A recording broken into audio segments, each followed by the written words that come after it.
وہ جرنلسٹ ہیں جو سرکاری نوکری کیونکہ ہمارے ہیں تو ویسے بہت سارے دوست کبھی نواز شریف کی نوکری کر رہے ہیں، کبھی شہباز شریف کے بوٹ چاٹ رہے ہیں، کبھی مریم بی بی کے وہ ہوتے ہیں تنخواہ دار اور پھر دوبارہ کی دوبارہ جرنلسٹ بن جاتے ہیں۔ انہی میں سے ایک نجم سیٹھی صاحب بھی ہیں۔ ذرا سنائیے گا جی نجم سیٹھی صاحب کے ارشادات عالیہ۔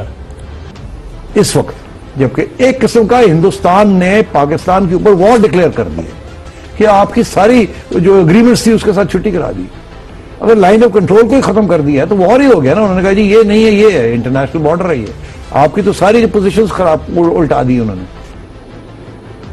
یہ نجم سیٹھی صاحب جو ہیں میرا خیال ہے یہ نہ تو امریکی صدر ہیں نہ ہی اقوام متحدہ کے کوئی ایڈمنسٹریٹر ہیں۔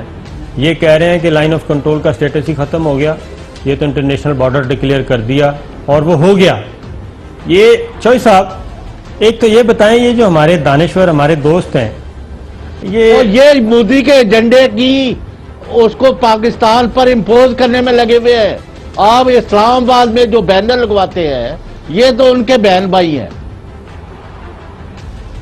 بالکل ہیں، لیکن نہیں میں یہ کہتا ہوں کہ تھوڑی سی عقل استعمال نہیں کرتے یہ لوگ، یا تو نوکریاں کر لیں، بتا دیں کہ جی ہم پے رول پہ ہیں، ہم ان کے پے رول پہ ہیں، ہم نے وہی کہنا ہے جب وہ کہیں گے، یہ کہہ دیں۔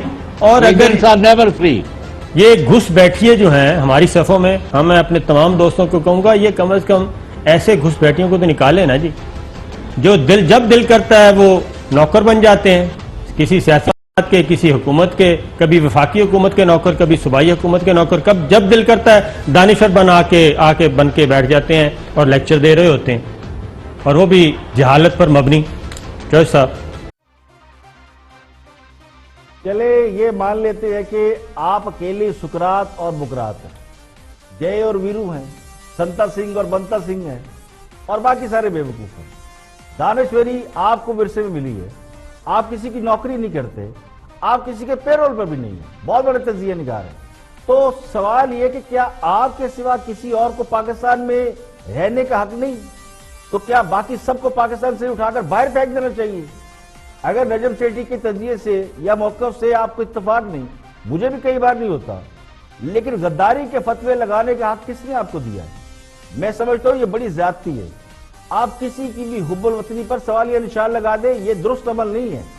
کسی کی حب الوطنی کو کویسچن کرنے کا حق کسی کو نہیں ہے۔ کیا یہ درست نہیں کہ کشمیر کی آئینی حیثیت بدل دی گئی ہے؟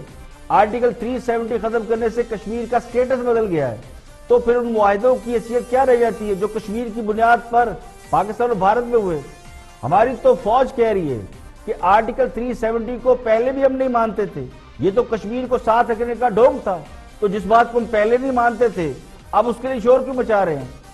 اب اس بات کے بعد ایل او سی کویسچن مارک ہو گئی ہے، یہ اصل مسئلہ ہے، اسی پر سوال اٹھ رہے ہیں، اور سوال اٹھانا میرا آپ کا سب کا حق ہے۔ تو خدا کے لیے لوگوں پر غداری کے فتوے مت لگائیں۔